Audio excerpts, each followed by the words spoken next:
ಈ ರೀಡಿಂಗ್ ನಿಮಗೆ ಅನ್ವಯಿಸಿದರೆ ಅಥವಾ ರೆಸೊನೇಟ್ ಆದರೆ ಮಾತ್ರ ತೊಗೊಳ್ಳಿ, ಇಲ್ಲಾಂದರೆ ಬಿಟ್ಬಿಡಿ. ಇದು ಒಂದು ಜನರಲ್ ರೀಡಿಂಗ್ ಮಾತ್ರ ಆಗಿರುತ್ತೆ.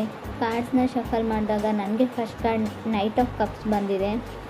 ನೈಟ್ ಆಫ್ ಕಪ್ಸ್ ಬಂದಿರೋದ್ರಿಂದ ನಿಮ್ಗೊಂದು ಅಂಜಿಕೆ ಇದೆ, ನಾನು ಯಾವತ್ತೂ ಖುಷಿಯಾಗಿರಲ್ಲ ಅನ್ನೋ ಭಯ ಅಥವಾ ಅಂಜಿಕೆ ಇದೆ ಅಂತ ಕಾರ್ಡ್ ಹೇಳುತ್ತೆ. ಸೊ ಅಪ್ ಆ್ಯಂಡ್ ಡೌನ್ಸ್ ಇದೆ, ತುಂಬ ಎತ್ತರಕ್ಕೆ ಹೋಗ್ತೀರಾ, ಕೆಳಗಡೆ ಬೀಳ್ತೀರಾ, ಕೆಳಗಡೆ ಬಿದ್ದಮೇಲೆ ಮತ್ತೆ ಒಂದು ಲೈಫ್ ಆಸೆ ತೋರಿಸುತ್ತೆ, ತುಂಬ ಎತ್ತರಕ್ಕೆ ಹೋಗ್ತೀರಾ.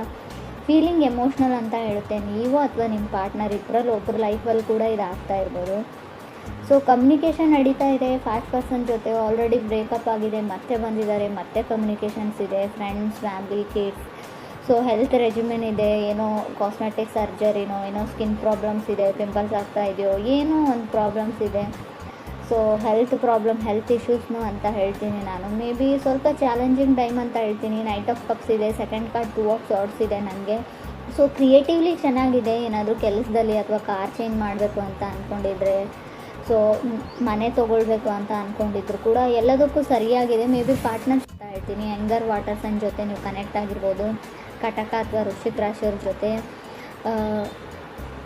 ನಿಮ್ಮ ಫೀಲಿಂಗ್ಸ್ನ ಎಕ್ಸ್ಪ್ರೆಸ್ ಮಾಡ್ಕೊಳ್ಳಿ. ತುಂಬ ಫೀಲಿಂಗ್ಸ್ ಇದೆ, ಎಕ್ಸ್ಪ್ರೆಸ್ ಮಾಡ್ಕೊಳ್ಬೇಕು. ಭಯ ಅಥವಾ ಹಿಂಜರಿಕೆ ಇರ್ಬೋದು. 2 ಆಫ್ ಸಾರ್ಡ್ಸ್ ಇರೋದ್ರಿಂದ ತುಂಬ ದೂರದಲ್ಲಿರೋ ಪರ್ಸನು, ನೋ ಕಮ್ಯುನಿಕೇಷನ್ ಅಂತ ಹೇಳ್ತಾ ಇದೆ ಕಾರ್ಡು. ಸೊ ಫಾಸ್ಟ್ ಪರ್ಸನ್ ಇರ್ಬೋದು. ಅವರು ಫಾಸ್ಟಲ್ಲಿ ನಿಮ್ಮ ರಿಲೇಷನ್ಶಿಪ್ಪಲ್ಲಿದ್ದು ಬ್ರೇಕಪ್ ಆದಮೇಲೆ ಮತ್ತೆ ಇವಾಗ ಲೆಟ್ಸ್ ಬಿ ಫ್ರೆಂಡ್ಸ್ ಅಂತ ಅವ್ರ ಆಫರ್ನ ಇಟ್ಟಿರ್ಬೋದು, ಫ್ರೆಂಡ್ ಆಗಿರೋಣ ಅಂತ. ಥರ್ಡ್ ಕಾರ್ಡ್ ನನಗೆ ಪೇಜ್ ಆಫ್ ವಾಂಡ್ಸ್ ಬಂದಿದೆ. ಮೇ ಬಿ ನಿಮ್ಮನ್ನು ಯಾರಾದರೂ ತುಂಬ ಅಟ್ರಾಕ್ಟಿವ್ ಆಗಿದ್ದೀರಾ ಅಂತ ಸೆನ್ಸ್ ಮಾಡ್ತಾ ಇದ್ದೀರಾ, ನಿಮ್ಮನ್ನು ಗಮನಿಸ್ತಾ ಇದ್ದಾರೆ ಯಾರೋ, ಅಥವಾ ನೀವು ಆ ಥರ ಯಾರ ಕಡೆನೂ ಅಟ್ರ್ಯಾಕ್ಟ್ ಆಗ್ತಾ ಇದ್ದೀರಾ, ಕ್ರಶ್ ಆಗ್ತಾ ಇದೆ, ತುಂಬ ಆ ಥರ ಅನ್ನಿಸ್ತಾ ಇದೆ. ಯಾರೋ ಮೆಸ್ಪರೈಸಿಂಗ್ ಐಸ್ ಇದೆಯೋ, ಸೊ ನೋಡೋಕ್ಕೆ ತುಂಬ ಚೆನ್ನಾಗಿದ್ದಾರೆ, ತುಂಬ ಲಾಂಗ್ ಹೇರ್ ಇದೆಯೋ, ತುಂಬ ಚೆನ್ನಾಗಿ ಕಾಣ್ತಾರೆ ಕೆಲವರಿಗೆ. ಫೋರ್ತ್ ಕಾರ್ಡ್ ನನಗೆ ಡೆತ್ ಕಾರ್ಡ್ ಬಂದಿದೆ. ಕೆಲವ್ರಿಗೆ ಡೆತ್ ಆಫ್ ಎನರ್ಜಿ ಅಂತ ಹೇಳ್ತೀನಿ. May be already fast person ಅಂತ ಹೇಳಿದೆ, ಸಪ್ರೇಷನ್ ಆಗಿದೆ, ಬ್ರೇಕಪ್ ಆಗಿದೆ. ಸೊ ಇವಾಗ ಶ್ಯಾಡೋ ಆಫ್ ರಿಲೇಷನ್ಶಿಪ್ ಅಂತ ಹೇಳ್ತೀವಿ. ಅವರು ಪದೇ ನಿಮ್ಮನ್ನು ಕಾಲ್ ಮಾಡೋದು, ಇರಿಟೇಟ್ ಮಾಡೋದು ಮಾಡ್ತಾ ಇದ್ದಾರೋ, ಪದೇ ಏನೋ ಇರಿಟೇಟಿಂಗ್ ಎನರ್ಜಿ ಅಂತ ನಿಮ್ಗೆ ಅನ್ನಿಸ್ತಾ ಇದೆ. ಸ್ಟಿಲ್ ಮೇ ಬಿ ಅವ್ರು ವೃಶ್ಚಿಕ ರಾಶಿಯವ್ರು ಇರ್ಬೋದು. ಎಕ್ಸ್ಕ್ಯೂಸಸ್ ಕೇಳ್ತಾ ಇದ್ದಾರೆ ಅವ್ರು ಮಾಡಿರೋ ತಪ್ಪಿಗೆಲ್ಲ. ಏನೋ ಒಂದು ಎಕ್ಸ್ಕ್ಯೂಸಸ್ನ ಹೇಳ್ತಾ ಇದ್ದಾರೆ, ಯಾವುದೋ ಒಂದು ಕಾರಣನ ಕೊಡ್ತಾ ಇದ್ದಾರೆ, ಪ್ಯಾಚಪ್ ಆಗೋಣ ಅಂತ ಇದ್ದಾರೆ. ಬಟ್ ಫಿಫ್ತ್ ಕಾರ್ಡ್ ನನಗೆ 9 ಆಫ್ ಪೆಂಟಿಕಲ್ಸ್ ಬಂದಿದೆ. ಎನಿವೇಸ್ ನಿಮಗೆ ಸತ್ಯ ಅರ್ಥ ಆಗಿದೆ. ಮೇ ಬಿ ನಿಮ್ಮ ಸೊ ಮಿಥುನ್ ರಾಶಿಯವ್ರ ಜೊತೆ ಕನೆಕ್ಟ್ ಆಗಿದ್ರೆ, ಲೆಸ್ ಕೋಡಿಪೆಂಡೆನ್ಸಿ ಇದ್ದರೆ ಒಳ್ಳೆಯದು ಅಂತ. ನೀವು ನಿಮ್ಮ ಓನ್ ಲೈಫಲ್ಲಿ ಸೆಕ್ಯೂರ್ ಆಗಿ ಮೊದಲು ಅಂತ ಹೇಳುತ್ತೆ. ಮೇ ಬಿ ನೀವು ನಿಮ್ಮ ಕಾಲ ಮೇಲೆ ನಿಂತ್ಕೊಳ್ಳಿ ಅಂತ. ಅದಾದಮೇಲೆ ನೀವು ಕನೆಕ್ಟ್ ಆಗಿರೋ ವ್ಯಕ್ತಿಗೆ ನಿಮ್ಮ ಮೇಲೆ ರೆಸ್ಪೆಕ್ಟ್ ಬರ್ಬೋದು, ಗೌರವ ಬರ್ಬೋದು. ಸೊ ಮೇ ಬಿ ನೀವು 9 ಆಫ್ ಪೆಂಟಿಕಲ್ ಸಿಂಗಲ್ಸ್ ಎನರ್ಜಿ ಅಂತ ಹೇಳ್ತೀನಿ. ಸಿಂಗಲ್ ಆಗಿರೋದು ನೀವು ಇಷ್ಟಪಡ್ತಿರೋ, ನೀವು ಕನೆಕ್ಟ್ ಆಗಿರೋ ಪಾರ್ಟ್ನರ್ ಇಷ್ಟಪಡ್ತಾರೋ ಗೊತ್ತಿಲ್ಲ, ಸುಮ್ಮನೆ ಸ್ಟೇಯಿಂಗ್ ಅರೌಂಡ್ ಅಂತ ಎನರ್ಜಿ ಹೇಳುತ್ತೆ. ಸೊ ಫೀಲಿಂಗ್ ಗುಡ್ ಎನರ್ಜಿ ಇದೆ. ನೀವು ಇವಾಗ ಚೆನ್ನಾಗೇ ಇದ್ದೀರಾ, ನಿಮ್ಮ ಕೆಲಸದಲ್ಲಿ ಇದ್ದೀರಾ, ಅದರ್ ಪರ್ಸನ್ನು ಚೆನ್ನಾಗಿದ್ದಾರೆ. 6th ಕಾರ್ಡ್ ನನಗೆ ಮೂನ್ ಕಾರ್ಡ್ ಬಂದಿದೆ.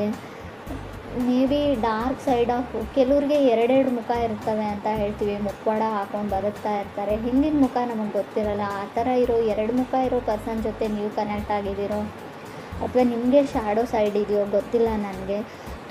ಅವ್ರ ಲೈಫಲ್ಲಿ ತುಂಬ ಜನ ಬಂದರು ಹೋದರು, ಅವರಿಗೆ ಸೀರಿಯಸ್ನೆಸ್ ಕಮ್ಮಿ. ಇನ್ನೂ ನೀವು ಒಬ್ಬರೇ ಇಲ್ಲ ಲೈಫಲ್ಲಿ, ಅವ್ರ ಲೈಫಲ್ಲಿ ಇನ್ನೂ ಒಬ್ಬರು ಕೂಡ ಇರಬಹುದು, ಕಟಕ ರಾಶಿಯವರು ಅಂತ ಕೂಡ ಕಾರ್ಡ್ ಹೇಳುತ್ತೆ. ಸೊ ಫ್ರೆಂಡ್ಸ್, ಇದು ಎಲ್ರಿಗೂ ಅಲ್ಲ, ಕೆಲವರಿಗೆ ಮಾತ್ರ. ಮೂನ್ ಕಾರ್ಡ್ ಕೂಡ ಸಪ್ರೇಷನ್ ಎನರ್ಜಿನ ರೀಪ್ರೆಸೆಂಟ್ ಮಾಡುತ್ತೆ. ಇದು ಕೂಡ ಬ್ರೇಕಪ್ನ ಹೇಳುತ್ತೆ. ಆಲ್ರೆಡಿ ನೀವು ಮದುವೆ ಆಗಿದ್ರೆ, ಮ್ಯಾರಿಡ್ ಇದ್ದರೂ ಕೂಡ ಡಿವೋರ್ಸ್ವರೆಗೂ ಹೋಗ್ಬೋದು. ತುಂಬ ಎಮೋಷ್ನಲ್ ಡ್ರೈನಿಂಗ್ ಎನರ್ಜಿ ಅಂತ ಹೇಳ್ತೀವಿ. ಕಣ್ಣಲ್ಲಿ ನೀರು ಹಾಕ್ಬೋದು, ಸ್ಯಾಡ್ನೆಸ್ಸು, ಡಿಪ್ರೆಷನ್ನು.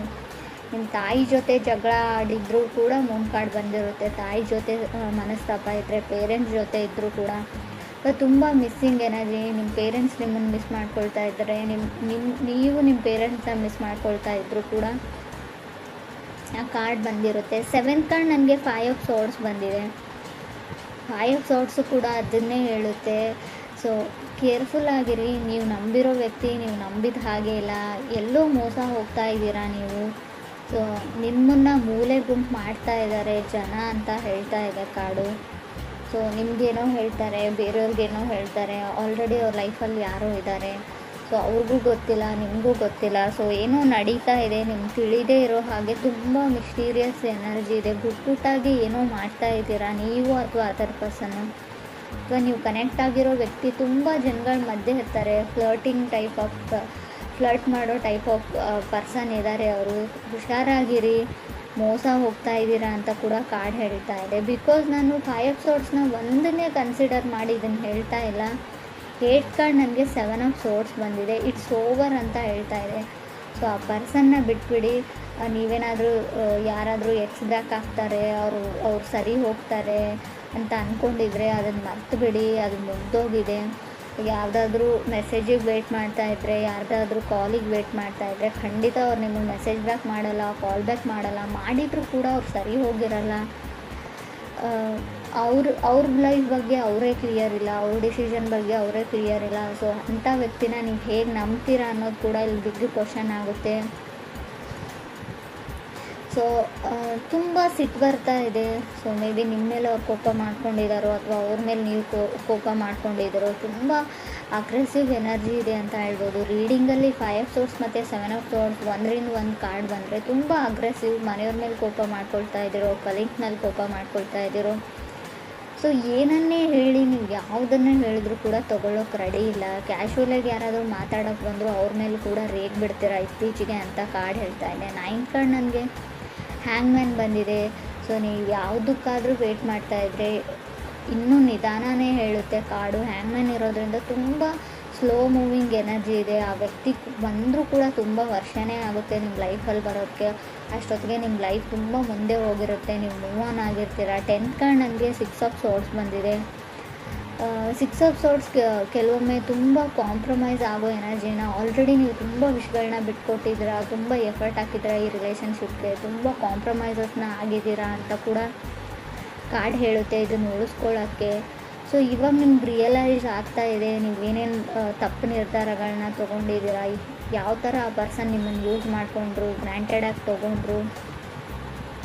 ಸಮ್ಟೈಮ್ಸ್ ನೀವು ಓವರ್ ಎಮೋಷ್ನಲ್ ಆಗ್ತಿರೋ, ಅದರ್ ಪರ್ಸನ್ ಓವರ್ ಎಮೋಷ್ನಲ್ ಆಗ್ತಾರೋ. ತುಂಬ ಎಮೋಷ್ನಲಿ ಡ್ರೈನ್ಡ್ ಎನರ್ಜಿ ಅಂತ ಹೇಳ್ತೀನಿ.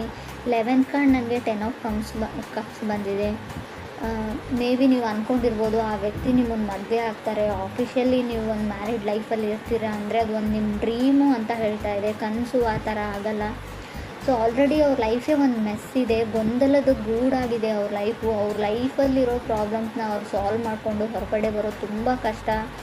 ಅಥವಾ ಇಲ್ಲಿ ನಾನು ಈ ಪ್ಲೇಸಲ್ಲಿ ನೀವಿದ್ರೆ ನಿಮ್ಮ ಲೈಫೇ ಗೊಂದಲ ಆಗಿರ್ಬೋದು, ಅದರಿಂದ ಹೊರಗಡೆ ಬಂದು ಸೊ ಈ ರಿಸ್ಕ್ನ ನೀವು ತೊಗೊಳ್ಬೋದಾ ಅಂತ ಯೋಚನೆ ಮಾಡಿ. ನೀವು ನಂಬಿರೋ ವ್ಯಕ್ತಿ ನಿಮ್ಮ ನಂಬಿಕೆನ ಉಳಿಸ್ಕೊಳ್ತಾರ ಅನ್ನೋದು ಕೂಡ ತುಂಬ ಕಷ್ಟ. 12th ಕಾರ್ಡ್ ನನಗೆ ಏಸ್ ಆಫ್ ಪೆಂಟಿಕಲ್ಸ್ ಬಂದಿದೆ. ಸೊ ನಿಮ್ಗೆ ಯಾರಾದರೂ ಸಾರಿ ಕೇಳ್ಬೋದು, ಅಪಾಲಜಿ ಕೇಳ್ಬೋದು, ಅಥವಾ ನೀವು ಯಾರಿಗಾದ್ರೂ ಕೇಳ್ಬೋದು. But something better. ನೀವು ಇವಾಗ ಕನೆಕ್ಟ್ ಆಗಿರೋ ಪರ್ಸನ್ಗಿಂತ, ಕನೆಕ್ಟ್ ಆಗಬೇಕು ಅಂತ ಅಂದ್ಕೊಂಡಿರೋ ಪರ್ಸನ್ಗಿಂತ ಆಲ್ರೆಡಿ ಬ್ರೇಕಪ್ ಆಗಿದ್ದರೆ ಅವ್ರಿಗೋಸ್ಕರ ವೇಟ್ ಮಾಡ್ತಾಯಿದ್ರು. ಅವರೆಲ್ಲರಿಗೂ ಒಂದೇ ಮಾತು ಹೇಳ್ತೀನಿ, something better is waiting for you ಅಂತ. ಮುಂದೆ ಫ್ಯೂಚರಲ್ಲಿ ನಿಮಗೆ ಒಳ್ಳೇದೇನೋ ಕಾದಿದೆ, ಹೊಸ ವ್ಯಕ್ತಿ ಕಾದಿದ್ದಾರೆ ಅಂತ ಹೇಳ್ಬೋದು ನಾನು. 12th ಕಾರ್ಡ್ ನನಗೆ ಸ್ಟಾರ್ ಕಾರ್ಡ್ ಬಂದಿದೆ. ಸ್ಟಾರ್ ಕಾರ್ಡ್ ಕೂಡ ಅದನ್ನೇ ಹೇಳ್ತಾ ಇದೆ, ಟ್ರೈನ್ ಟು ಮೂವ್ ಆನ್. ಆ ವ್ಯಕ್ತಿನ ಬಿಡಿ, ಆ ಸಿಚುವೇಶನ್ನ ಬಿಡಿ, ಆ ಪರ್ಸನ್ನ ಬಿಡಿ. So get your wish granted ಅಂತ ಹೇಳ್ತಾ ಇದೆ. ಗೆಟ್ಟಿಂಗ್ ಯುವರ್ ವಿಶ್ ಗ್ರ್ಯಾಂಟೆಡ್ ಅಂತ ಹೇಳ್ತೀನಿ ಇದನ್ನು ನಾನು ಸರಿಯಾಗಿ ಹೇಳೋದಾದರೆ. If this person come to you, ಆ ವ್ಯಕ್ತಿ ನಿಮ್ಮ ಹತ್ರಕ್ಕೆ ಬಂದರೆ, ಸೊ ರೈಟ್ ನಾವು ನಾನು ಬ್ಯುಸಿಯಾಗಿದ್ದೀನಿ, ಇದ್ರ ಬಗ್ಗೆ ಎಲ್ಲ ಯೋಚನೆ ಮಾಡಲ್ಲ ಅಂತ ಹೇಳಿ ಅಂತಲೇ ಕಾರ್ಡ್ ಹೇಳ್ತಾ ಇದೆ. ಮೇ ಬಿ ನೀವೇನಾದರೂ ಈ ಬಾರಿ ಕಮಿಟ್ ಆದರೆ, ಈ ಬಾರಿ ಆ ವ್ಯಕ್ತಿ ಮಾಡಿರೋ ತಪ್ಪುಗಳನ್ನೆಲ್ಲ ಕ್ಷಮಿಸಿ ಅವ್ರ ಜೊತೆಗೆ ಹೋದರೆ ಖಂಡಿತ ಲೈಫಲ್ಲಿ ಖುಷಿಯಾಗಿರ್ತೀರ ಅಂತ ನಾನು ಗ್ಯಾರಂಟಿ ಕೊಡೋಲ್ಲ. ಆಲ್ರೆಡಿ ಟೋಟಲ್ ಮೆಸ್ ಅಂತ ಹೇಳ್ತೀನಿ. ತುಂಬ ಗೊಂದಲಗಳಿವೆ, ತುಂಬ ಡಿಫಿಕಲ್ಟೀಸ್ ಇದೆ, ಚಾಲೆಂಜಸ್ ಬರ್ಬೋದು ಲೈಫಲ್ಲಿ. ಯೋಚನೆ ಮಾಡಿ ರಿಸ್ಕ್ ತೊಗೊಳಕ್ಕೆ ರೆಡಿ ಇದ್ದರೆ ನಿಮ್ಮ ಇಷ್ಟ.